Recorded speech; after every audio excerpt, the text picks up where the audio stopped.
8 heures dans le mas. Ce couple de viticulteurs organise la journée d'Alessia.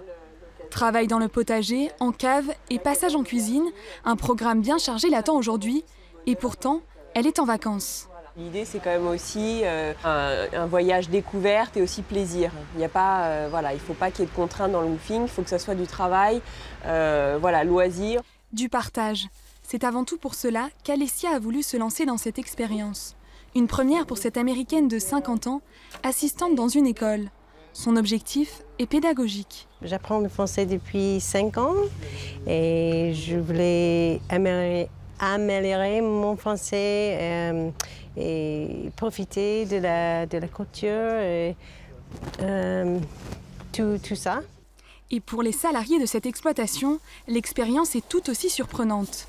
C'est plutôt enrichissant pour nous, parce qu'on partage ce qu'on fait. Et puis expliquer la vie en anglais, je ne le fais pas tous les jours, donc voilà, ça change un peu.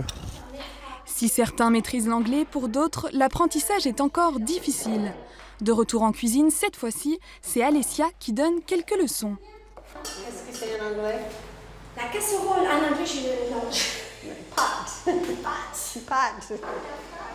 Pendant un mois, Alessia vit en totale immersion dans cette ferme. Elle y est logée et nourrie gratuitement en échange de 4 heures de travail par jour.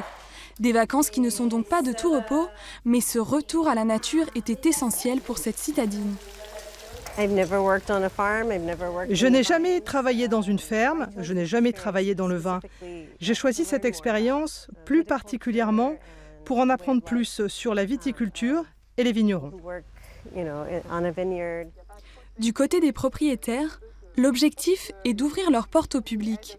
Ils ont déjà vu défiler une vingtaine de woofers en 2 ans.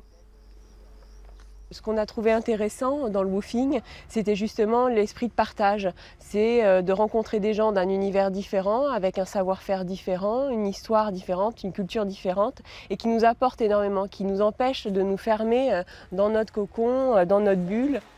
Et le succès est général. Le woofing cartonne en Occitanie. La région compte à elle seule plus de 300 fermes.